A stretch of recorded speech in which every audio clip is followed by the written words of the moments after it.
Mesdames, Messieurs, lentement mais sûrement, le quinquennat du président Patrice Talon tire à sa fin. Un mandat ponctué, faut-il le rappeler, de réformes qui n'auront épargné aucun secteur, aucune institution de la République. 100% Bénin, le numéro du jour pour revisiter le chemin parcouru en termes de défis politiques et accessoirement sur le plan judiciaire. Thème en débat.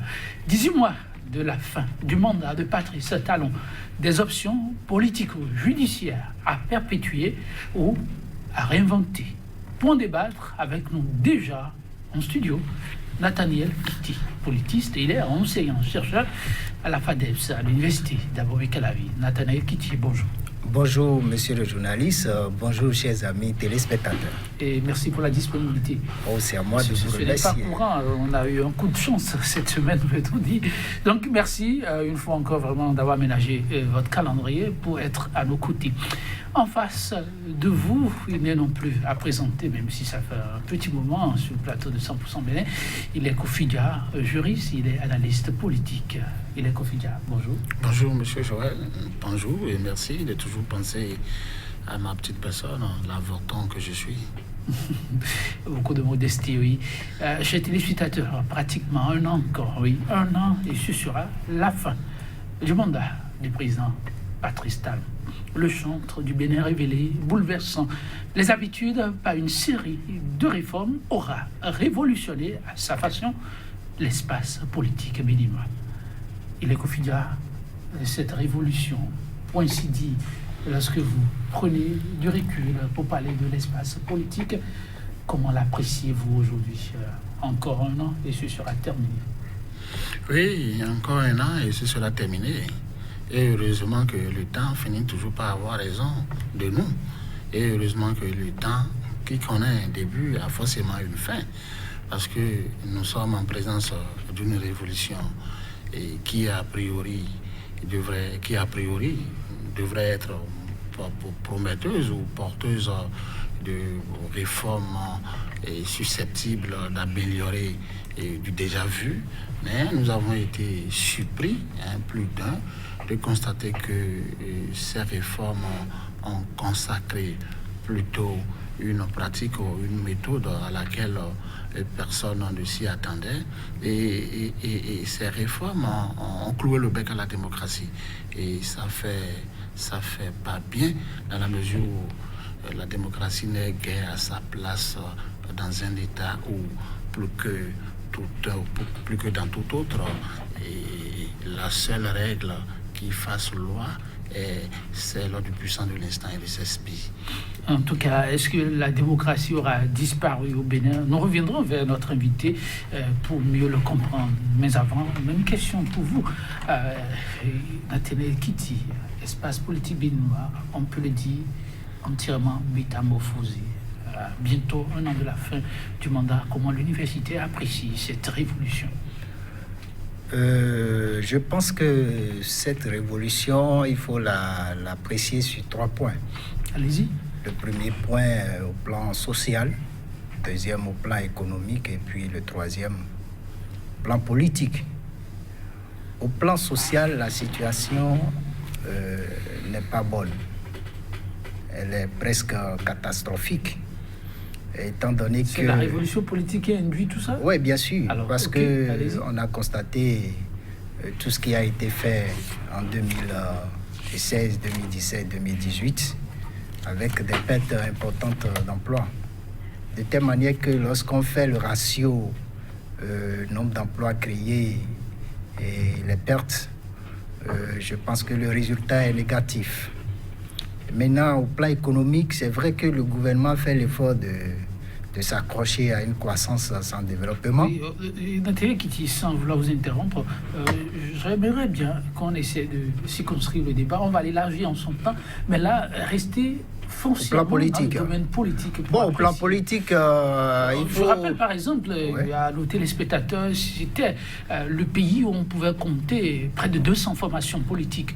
Aujourd'hui, on peut les compter du bout des doigts. Hier, on disait chaque famille avait sa formation politique, chaque village avait la sienne, chaque coin de rue, chaque paysan pratiquement. Aujourd'hui, ce n'est plus le cas. Non, c'était la vitalité de la démocratie. Nous avons opté pour le multipartisme, avec ces effets que certains trouvent négatifs. Il fallait laisser le temps au temps pour que tout rentre dans l'ordre par un processus de longue pratique de la démocratie. La belle preuve, si vous observez bien les élections législatives dans notre pays, à partir de 1999, il est aisé de constater que il y avait des regroupements qui ont commencé par être observés. C'est-à-dire que très peu de partis allaient seuls aux élections. Donc c'était plus de coalitions qui allaient aux élections. Donc avec le temps, on devrait obtenir cette métamorphose au lieu qu'elle soit forcée par le gouvernement, encore que cette marche forcée n'est pas acceptée de manière consensuelle. La belle preuve, on a eu plusieurs partis politiques, aussi bien ceux de l'opposition que ceux ayant déclaré soutenir le chef de l'État, qui ont été absents aux élections législatives. Donc quand on jette un regard sur ce résultat, on se rend compte aisément que ça a porté un coup à la démocratie. Et la démocratie béninoise donnait une once de fierté aux Béninois, surtout à l'extérieur. Mais depuis les élections législatives du 28 avril, on a constaté qu'il y a une grosse tache noire sur la démocratie. Donc la démocratie s'est arrêtée et nous sommes dans l'autoritarisme actuellement. Vous semblez dire la même chose. La démocratie aurait reçu un coup. Je reviens vers vous. C'est un peu le mot qui est revenu. Vous vous demandez même si on est encore en démocratie. Oui. Mais lorsqu'on se rappelle que c'est un concept qui a beaucoup évolué, cette démocratie, et que chacun est appelé, étant humain, à y apporter sa petite touche, est-ce qu'on ne peut pas comprendre que le Bénin est en train de révolutionner un milieu qu'on pensait statique? Non, vous voulez révolutionner à reculant? Si donc les attributs du prétoire sont la toge et la toque, les attributs de la démocratie, c'est le servir le peuple, le vivre ensemble et enfin protéger le peuple. Vous allez constater que la place du peuple dans la démocratie n'est pas à négocier. La place du peuple dans la démocratie n'est pas à monnayer. La place du peuple dans la démocratie est connue de tous. Et lorsque vous balayez d'un revers de main le multipartisme intégral, qui pour moi est un principe à valeur constitutionnelle, et que vous voulez installer ou innover avec un principe à trois parties, comme le font les démocraties occidentales, il faut essayer d'acclimater cela aux aspirations du peuple. Et de quel peuple parlons-nous? D'un peuple béninois dont l'indépendance est encore en souffrance.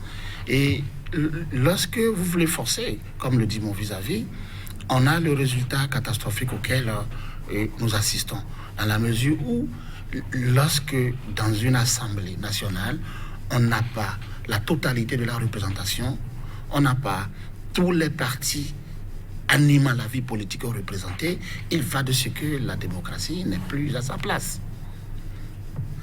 Donc, pour vous, on ne saurait à cette heure-ci, et sous Patrice Talon qui a quand même promis apporter sa touche pour plus de vitalité de la démocratie, on saurait dire que la démocratie reste encore vivace au Bénin. C'est cela.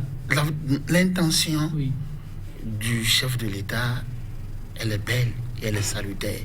Mais la méthode, elle est mauvaise. Elle est mauvaise dans la mesure où l'Assemblée nationale de mon pays aujourd'hui ne regroupe que 2 partis politiques.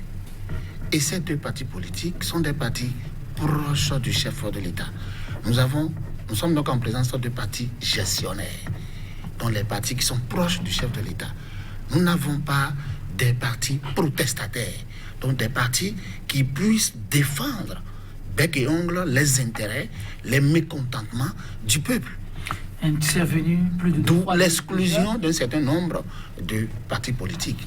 Et on aurait pu aller à notre rythme et permettre aux partis, aux plus petits partis, de mourir d'eux-mêmes ou d'aller à une fusion, au lieu que de forcer la chose pour finalement nous imposer une assemblée monocolore. Une assemblée monocolore à côté de ce que les assemblées, les premières législatures, deuxième, troisième, ont été dans notre pays, c'est forcément un recul. C'est un constat et personne ne peut le nier. Un constat pour le juriste, analyste politique. Oui, mesdames, messieurs, la démocratie perçue au sens banal du terme, comme le gouvernement du peuple, pas le peuple, pour notre invité, il faut dire que le ver est dans le fruit. Je me retourne vers le politiste Nathaniel Kitty. Aujourd'hui, au regard de ces réformes, est-ce qu'on peut vraiment affirmer, comme votre vis-à-vis, le dire, qu'entre les gouvernants et le peuple, il y a comme un désamour? Mais il y a un désamour, Vous avez les résultats des élections du mois d'avril 2019. Vous avez... On doit continuer par se mirer de ces données? Non, mais pour donner l'explication la plus simple de ce désamour, ce sont ces résultats-là. Si on prend ceux donnés par la Cour constitutionnelle, vous avez plus de 70% de la population qui ne se sont pas déplacés. Alors que lorsque vous jetez un regard sur le taux de participation des élections passées de 91 à 2015, ça va au-delà de 50%.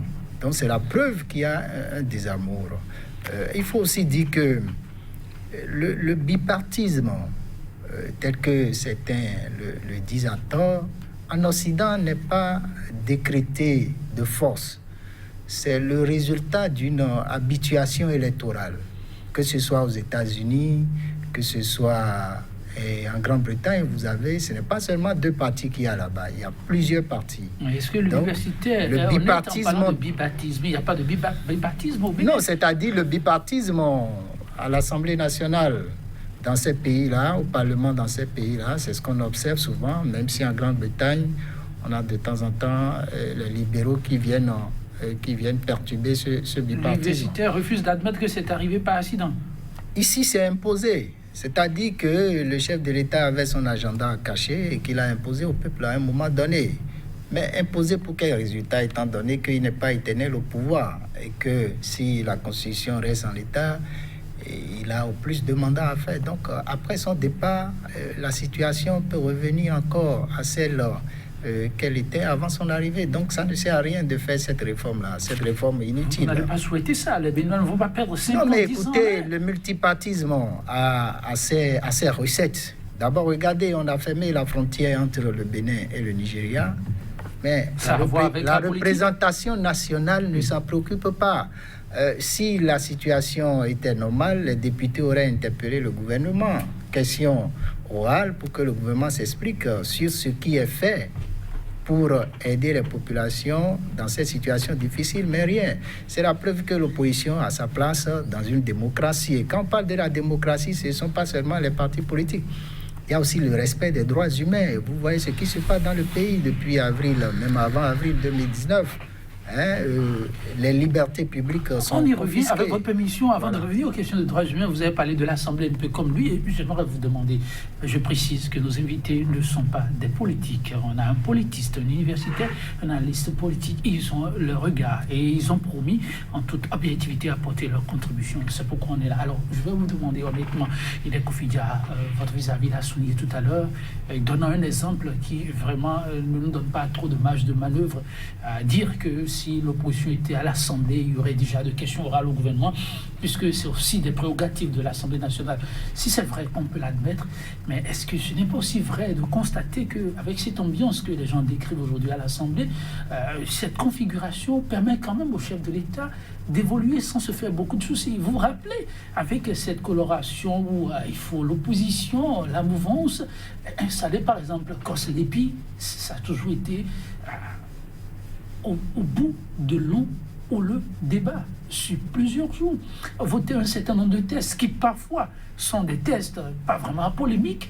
Il faut tirer sur la ficelle simplement parce que l'on veut assouvir des intérêts personnels. La configuration actuelle, est-ce qu'elle ne présente pas tout au moins ses avantages? La configuration actuel est lugubre et triste et porte un coup sérieux à la démocratie. Vous êtes honnête? Oui, et pas Vous ne refusez pas de voir les choses comme cela se doit? Non. Puisque pour obtenir la configuration actuelle, l'on a dû jeter certains en prison, l'on a dû pousser d'autres en exil, l'on a dû user de pression et d'oppression fiscale contre les contributeurs les plus exemplaires, de façon perfide. On a dû exonérer des taxes et d'impôts toutes les activités entreprises de leur clan. On a dû assister à la révolte et au mécontentement des 1er et 2 mai. On a dû faire ça. On a dû voir des scénarios. On a vu des copies et des copies. On a vu des schémas auxquels nous ne sommes pas habitués. Oui. Donc c'est l'habitude qui vous embête. Dans aucun monde. Il a Kofidia, vous n'êtes pas habitué, c'est l'habitude qui vous embête. Non, c'est pas l'habitude. Ce n'est pas l'habitude. L'habitude, lorsqu'elle est positive, on peut la pasticher, on peut la copier. Mais lorsque c'est une habitude qui vient justifier de ce que nous allons en reculant, on ne peut que la dénoncer. Dans aucune république, une assemblée qui fonctionne sans le principe du contradictoire. Le contradictoire vous permet en réalité d'appréhender les manquements de vos réformes, de vos décisions, puisque votre vision peut ne pas être celle qui va recevoir l'approbation de tous. Donc lorsque dans une assemblée, il y a une opposition et une mouvance, la voix de l'opposition permet à celui qui détient le pouvoir d'appréhender un certain nombre de choses qui pourraient l'échapper. Parce que nul n'a le monopole autant du droit, nul n'a le monopole de la démocratie, nul n'a le monopole de qui que ce soit. Nous essayons de donner le meilleur de nous-mêmes, quel que soit le schéma. Mais dans une assemblée comme celle-là, nous n'assistons qu'à un seul son de cloche. Et en quoi un seul son de cloche va amener les uns et les autres à obtenir des résultats? Ce que l'on constate, et ce que l'on voit, et ce que l'on doit dire, c'est que pour effacer cet échec démocratique, on est en train d'effectuer un certain nombre de travaux. On est en train de respecter le principe de l'économiste américain qui est né dans les années 1990, Richard Musgrave, qui a défini 3 fonctions à l'État, et la fonction d'allocation des ressources, et la fonction de distribution, et la fonction de régulation. Donc on est en train de mettre l'accent sur l'allocation des ressources à travers la mise en place des routes, des infrastructures et de l'aéroport. On est en train d'améliorer un peu l'énergie qui faisait défaut. Vous prenez ça comme des compensations au manquement sur le plan politique? Justement parce qu'on se dit qu'à travers ces actions que personne ne peut nier, le peuple pourrait à tout moment oublier le coup que j'ai porté à la démocratie en ne l'associant pas de façon directe. Sur la relation avec le peuple n'est pas au beau-fils. La relation avec le peuple, d'autant qu'aujourd'hui, le gouvernement en place lui-même a besoin de certains opposants. Et la meilleure manière de les attirer, c'est de les nommer. Et ceux qui sont contraints à des difficultés existentielles et se laissent aller à ce jeu, et la morale, l'éthique... Morale, éthique en politique, ça reste une option très chère au chef de l'État. Alors, candidat, qu'en est-il aujourd'hui? Avec ces réformes, nos invités, on en parlera dans un second temps.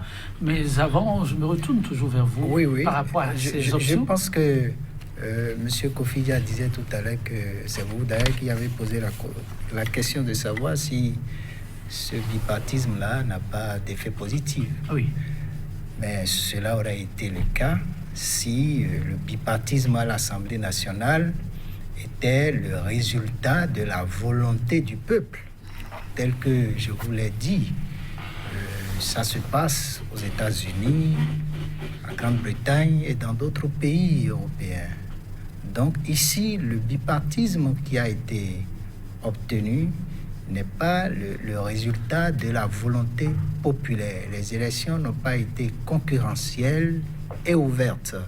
Donc c'est la volonté du chef de l'État qui a été respectée par les institutions en charge d'organiser les élections. Parce que c'est l'une des caractéristiques des régimes autoritaires. Ces régimes contrôlent toutes les institutions de contre-pouvoir. Donc, avec le contrôle des institutions de contre-pouvoir, on ne peut qu'obtenir ce résultat-là. Maintenant, en ce qui concerne la fonction distributive dont il parlait tout à l'heure, c'est du saupoudrage. C'est du saupoudrage parce que j'avais abordé ça tout à l'heure, vous m'aviez arrêté. Oui. Nous assistons à une croissance sans développement. Si vous observez bien, le gouvernement reste collé à la croissance, au taux de croissance. Alors que dans la réalité, aujourd'hui, les économistes du FMI et de la Banque mondiale reconnaissent que la croissance seule ne permet plus de réduire la pauvreté. Il faut ajouter à ça d'autres politiques publiques. Ce à quoi nous n'assistons pas ici. Parce que le taux de croissance démographique au Bénin est supérieur au taux de croissance économique. Alors justement, dans cette situation, il serait difficile d'obtenir un développement par la réduction de la pauvreté. Donc, il faut passer à autre chose. Or, en même temps, vous voyez le gouvernement qui détruit les emplois. Et il n'en recrute pas. Vous observez bien, depuis 2016, il y a eu très peu de recrutement. Il y a beaucoup de licenciements, je l'avais dit tout à l'heure. Vous n'oubliez pas que le chef de l'État récemment a annoncé qu'il y aura de création d'emplois. Mais ce n'est pas encore venu. Ce n'est pas encore venu. Puisqu'il a annoncé, il a encore un peu de temps. Vous l'oubliez. Non, regardez bien notre économie. C'est l'importation. Ce n'est pas la production. On ne met pas l'accent sur la production au plan national. D'ailleurs, les raisons que le Nigeria a avancé pour fermer les frontières, notre économie cette croissance est basée sur l'importation et la réexportation. Et observez bien aujourd'hui, vous avez le Niger qui a déjà pris, le gouvernement du Niger qui a pris une note pour interdire la réexportation du riz, le Burkina de même. Donc, il y aura moins d'importation alors que au plan national, on ne met pas l'accent sur la production et la transformation. Donc, c'est la production et la transformation qui va créer plus d'emplois. Ce n'est pas l'importation qui va créer d'emplois. On ne peut pas cela de vue. Vous avez suivi récemment le chef de l'État dans son intervention. Alors, puisqu'on est sur cette piste, je vous pose cette question. À supposer que cette option politique, le monolithisme dont certains parlent, pourrait permettre au chef de l'État d'avoir les coups des franches, les décaissements, les ratifications d'accords de prêt et autres pour ériger des voies, des infrastructures socio-communautaires. Si cela doit permettre d'aller sur cette piste, est-ce que l'idéal ne serait pas de l'accompagner pour ensuite faire en son temps le point? Non, parce que c'est une idéologie développementaliste qui n'est pas nouvelle en Afrique en général. Si vous observez, avant 90, c'était cette idéologie qui a prévalu. Elle a été combattue.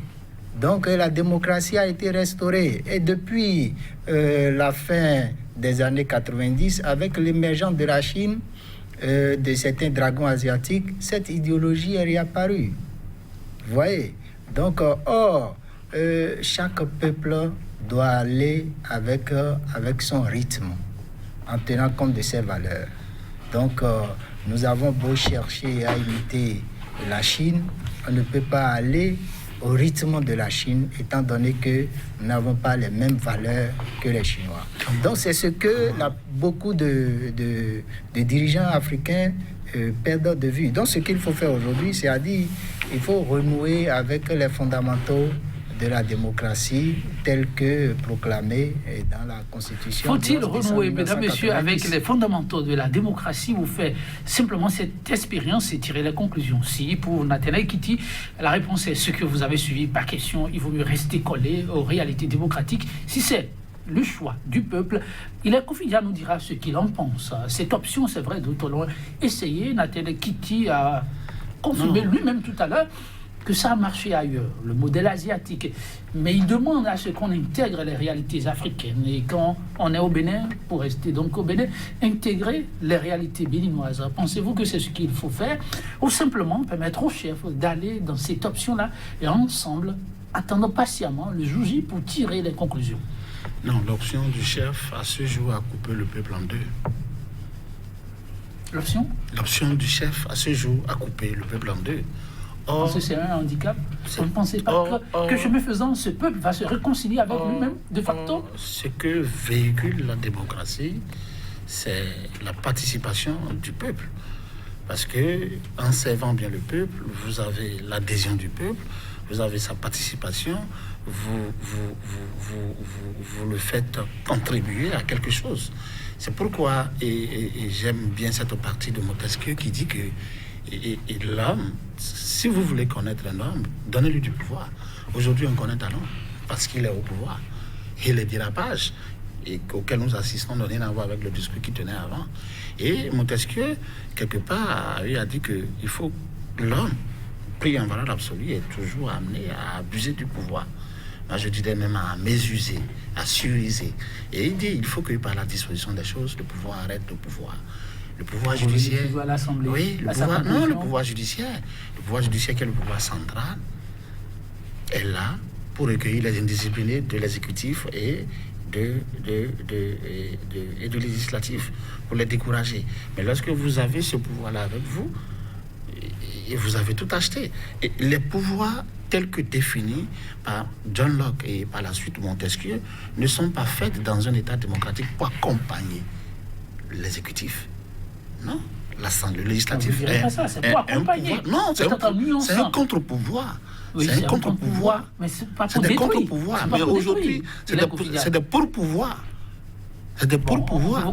Et d'où l'autocratie. Vous parlez du surpouvoir. Oui, d'où l'autocratie à laquelle nous assistons et qui surprend tout le monde.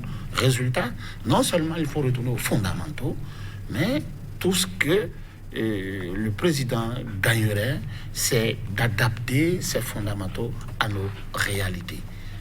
Parce qu'en les adaptant à nos réalités, on aurait apporté quelque chose à la politique dans nos États africains et fondamentalement au Bénin. Mais ce à quoi on assiste malheureusement pas.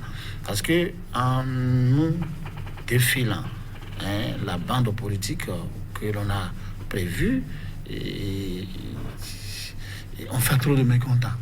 Et on ne peut pas prévoir quand est-ce que on ne pense jamais, parce que c'est un devoir du peuple. On ne peut pas prévoir cela.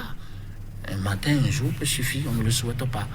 Parce que lorsque le droit s'estompe, c'est la violence qui s'installe. On revient sur le droit, mais est-ce que l'on ne doit pas vraiment prendre parfois du recul lorsque l'on dresse le tapis comme vous le dressez, avec des arguments comme les avancés, à reconnaître qu'il y a quand même du bon dans cet effort, même si cet effort n'est pas au regard des principes qui fondent, comme vous le dites, la démocratie telle connue jusqu'à présent.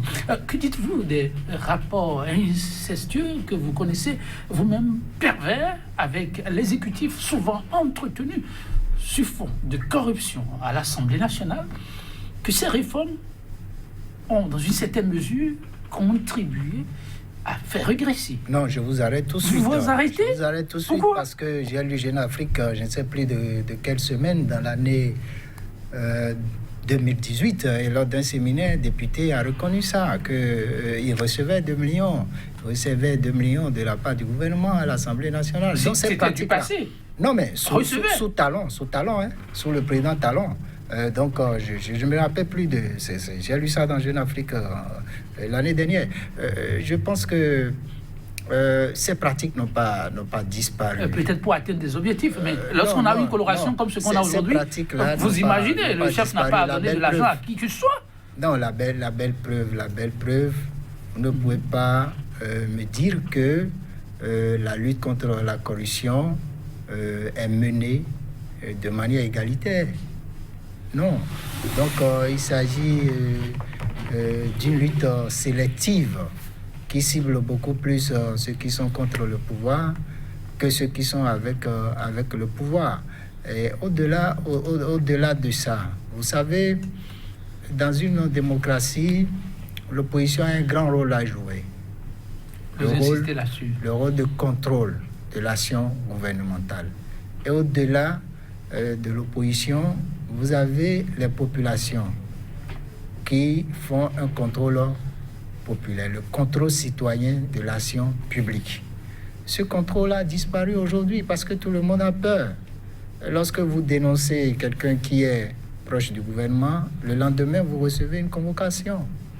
Lorsque vous décidez de manifester votre mécontentement dans une commune, le lendemain, vous recevez une convocation. Donc, le contrôle citoyen de l'action publique a disparu, alors que l'opposition n'est même pas représentée à l'Assemblée nationale, pour qu'on puisse dire que, sous le couvert de l'immunité parlementaire, les députés de l'opposition vont faire le travail à la place des populations.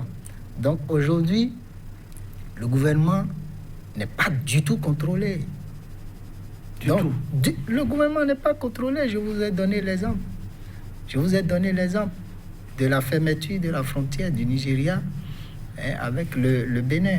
Aucune question orale au gouvernement. Donc, qui contrôle qui dans le pays aujourd'hui? Seul le chef de l'État décide, en tenant compte de sa volonté, de ce qu'il va faire, quand et comment il va le faire, sans aucun contrôle. Sans aucun contrôle. Et dans un processus pareil, on ne peut pas aboutir à une bonne gouvernance. Pas du tout. Et vous allez voir, lorsque le chef de l'État va finir son mandat et qu'un autre va arriver, vous allez voir les affaires qui seront dévoilées. Vous allez voir. C'est comme ça s'est passé dans tous les régimes autoritaires auxquels les régimes véritablement démocratiques ont succédé.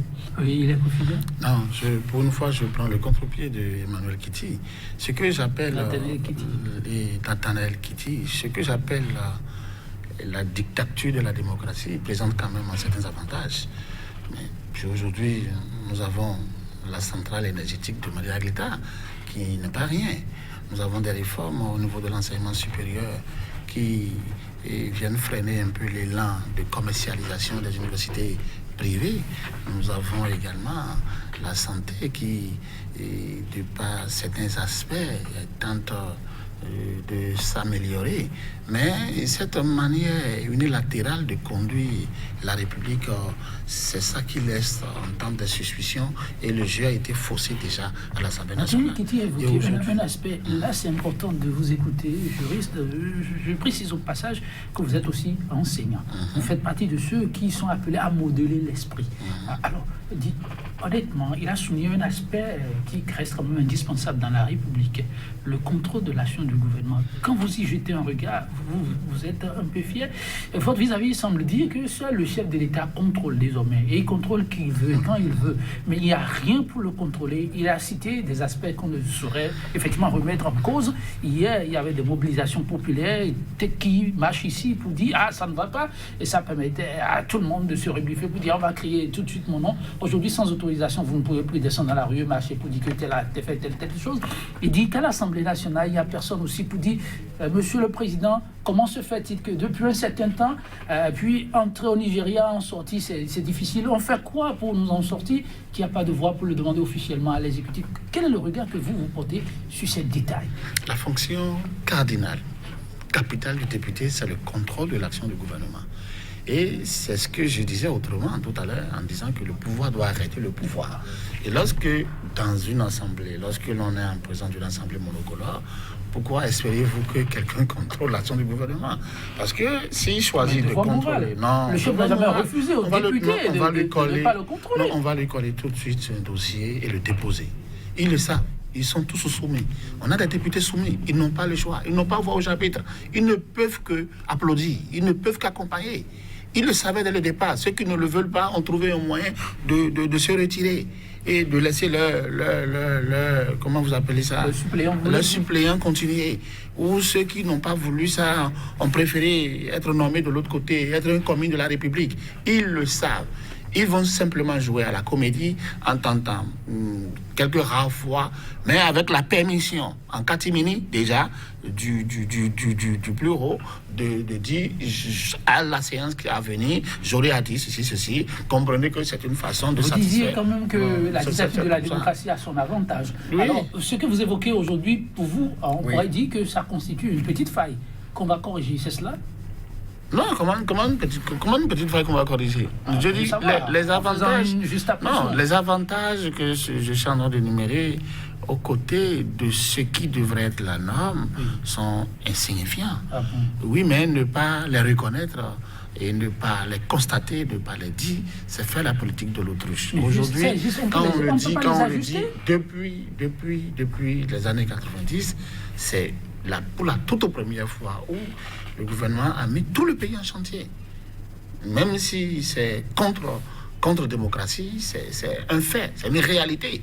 Je n'ai jamais vu ça autant de Kérékou, jamais autant de Yahi, jamais autant de Soglo. Voilà. Donc on ne peut pas nier cela. Aujourd'hui, il y a et ce qui hier était comme un mythe, la centrale des études de Maria Agreta est devenue une réalité. Aujourd'hui, je ne suis pas allé, mais il paraît que dans le secteur de santé, la prise en charge est devenue effective. Et la césarienne, c'est plus simplifié. Et qu'aujourd'hui, vous pouvez, avec un coup de fil, il y a un numéro vert qu'il faut appeler en cas de maladie ou en cas de situation spontanée. Est-ce que vous je dis non, ne m'interrompez pas. Moi, je veux rester objectif et laissez-moi aller. Il est important de vous poser cette question. Oui. Il n'a pas encore vérifié, il a dit, mais bon. Okay. Il a eu l'annonce. Ok, j'espère bien. Si ça existe, ce serait heureux. Voilà. Maintenant, il faut faire les ajustements qu'il faut. Voilà, il faut faire les ajustements qu'il faut et ces ajustements-là, tous ces efforts, tous ces débuts, ils sont étouffés par le fait qu'on n'a pas accordé à la démocratie sa place originelle, sa place initiale. Voilà. Je ne suis pas de cet avis. C'est l'impression que l'idéologie développementaliste a toujours donné. C'est-à-dire que... l'idée, vous dites. Oui, ce ne sont pas les faits. Que de sortir de chez vous... Non, attendez, je vais vous faire le développement, monsieur Dia. Non, c'est une impression que de sortir de chez vous, avec votre véhicule et d'emprunter une voie bitumée, c'est une impression, c'est une réalité. Monsieur Dia, écoutez-moi. Écoutez-moi. Moi, en faisant vous savez, tous les investissements qui sont faits là, ce sont les citoyens qui payent. Ce n'est pas de la poche du chef de l'État. On n'a jamais dit que c'est le chef de l'État qui paye. La question du coût devrait être portée à la connaissance des citoyens. Regardez bien, observez bien. Avec l'Assemblée, moi, je suis politicien et j'observe beaucoup. Regardez bien. Lorsque le chef de l'État est arrivé au pouvoir, il est fait de menton pas. Les premiers actes qu'il a posés, c'est la réforme du Code des marchés publics.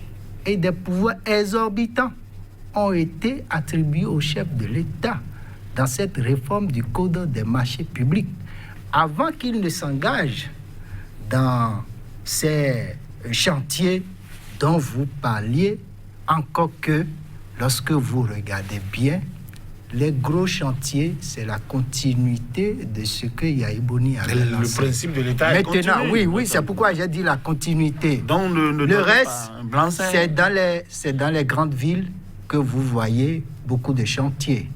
Moi, je viens d'un village, qui n'est pas loin de Cotonou. Je n'ai pas encore vu un chantier de grande importance dont vous parlez dans cette commune-là. Il est important qu'on nous communique le coût de ces infrastructures-là pour qu'on puisse apprécier par rapport à la réalité.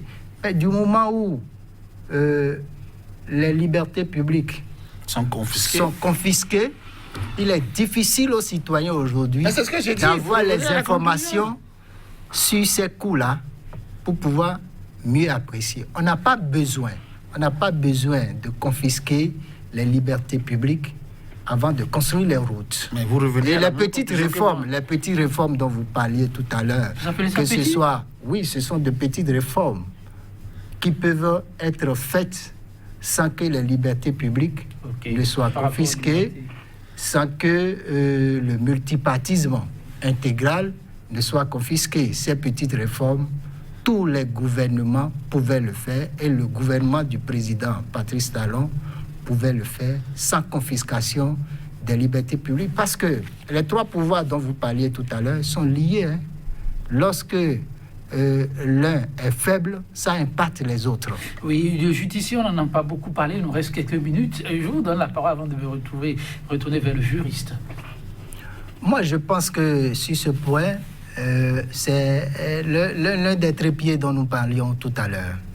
Et vous voyez les différents procès rocambolesques qui ont lieu depuis 2016 dans notre pays et les conséquences en termes d'image au chef de l'État, le président Patrice Talon, que ce soit le procès à Diavon qui a été porté devant une juridiction continentale qui a désavoué, je pense, le gouvernement, que ce soit le procès commis Coutier, vous voyez la suite que ça a donné, que ce soit le procès ICC Service au plan national, tout le monde a su que c'était l'image de l'ancien chef de l'État qu'on recherchait à dégrader dans l'opinion, par ce procès-là qui a été largement diffusé et à la fin, il n'a pas été inculpé. Et puis tout récemment, le procès Zissou, en violation même du code électoral, on a vu ce qui s'est passé dans ce procès-là. Donc lorsque vous regardez bien, vous constatez aisément que la situation n'est pas reluisante, alors que la justice a un grand rôle à jouer dans la consolidation de la démocratie. Et aujourd'hui, on est en train de constater aisément que cette institution importante est confisquée aussi par le chef de l'État. Oui, c'est juste une parenthèse. Je préfère quand même les petites réformes qui impactent que les improvisations et les réformes pas du tout. Pour répondre à Nathalie Kitty, si déjà, en sortant de chez moi, je peux avoir une voie propre, circuler, aller et gagner du temps en termes de trucs, c'est déjà bon pour moi. Le coût importe très peu pour le citoyen que vous êtes. Le coût, on n'a pas communiqué sur le coût, on l'a déjà... Pour revenir sur ce qu'il a dit. Non, on l'a déjà dénoncé. Ok, vous évoquez pas voir la question. Et la maison du droit est affaiblie pour la simple raison qu'elle est caporalisée. Et le ministère public, au lieu de défendre la société, défendre l'État, il y a une confusion. Donc le ministère public il respecte les exigences du patron, du ministre de la Justice. Et donc on a une justice à deux vitesses, une justice pour les opposants. Et la priorité, c'est d'abord s'occuper des opposants. On a vu, comme il a cité, le procès Commis Coutier, le procès du magnat de la volaille à Diavon. On a vu d'autres. On a vu la création de la CRIET. On a vu d'autres institutions apparaître. Et tout ça. Et donc, aujourd'hui, le monde judiciaire est divisé en deux. Vous avez parlé de peuple divisé en deux. Oui, le monde judiciaire c'est ça que vous le répétez en oui, la division du peuple a impacté ce monde. Ah bon? Oui, parce que les maïsas, ce sont des citoyens qui vivent dans le peuple. Donc, ceux qui ne sont pas pro-rupturiens, ils sont lésés, ils sont dégommés, ils sont envoyés plus loin dans la brousse pour servir dans du vent. Ceux qui plaident pour la cause du pouvoir en place sont bien lotis, sont promus et sont bien entourés. Mais cela fait que le droit n'est plus dit.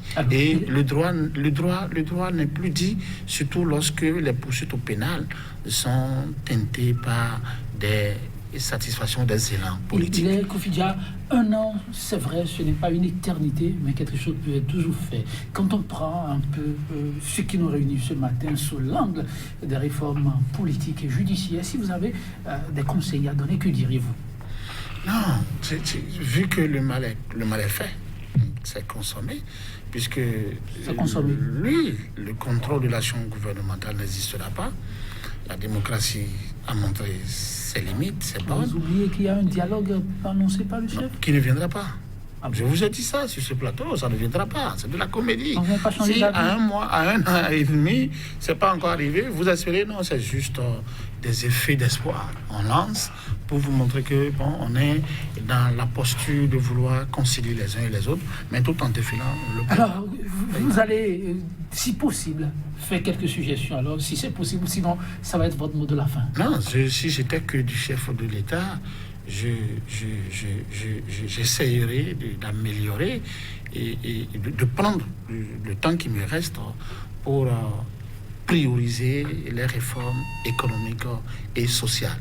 et faire en sorte que les petites réformes, selon Nathanaël Kitty, puissent impacter au mieux et puissent impacter au mieux et faire en sorte que, au moins à mon actif, on puisse retenir cela. Merci à vous. Il est Kofidia Sarès, l'association dit les Kofidia au chef de l'État de voir quelle option prendre. Nathanaël Kitty, que conseillerez-vous, vous, au chef de l'État? On retouche aux réformes politiques, judiciaires, ou on va plutôt surfer sur le politique, sur l'économique et le social? Non, il faut respecter l'indépendance de la justice et retourner aux fondamentaux de la Constitution du 11 décembre 1990, c'est-à-dire le multipartisme intégral. Et je souhaite qu'il ne soit pas comme dans nos ans, qui s'est opposé à l'esclavage et qui, pendant plusieurs siècles, a été oublié d'être cité parmi les rois d'Abomey. Merci à vous, Nathanaël Kitty. Merci également à vous, il est Kofiga. Chers téléspectateurs, merci pour une fois encore avoir été des nôtres. Cette citation de Gandhi pour vous fausser définitivement compagnie. On va se retrouver, ne vous en faites pas, demain. Toute victoire obtenue, dit-il, par la violence équivaut à une défaite. Il faut se le dire pour ainsi. Elle est toujours momentanée, cette victoire. Alors, le vivre ensemble doit rester le leitmotiv pour des victoires plus pérennes. 100% Bénin pour le numéro du jour, ce sera tout. À très bientôt pour un autre plateau. Toujours avec la même disponibilité. Au revoir.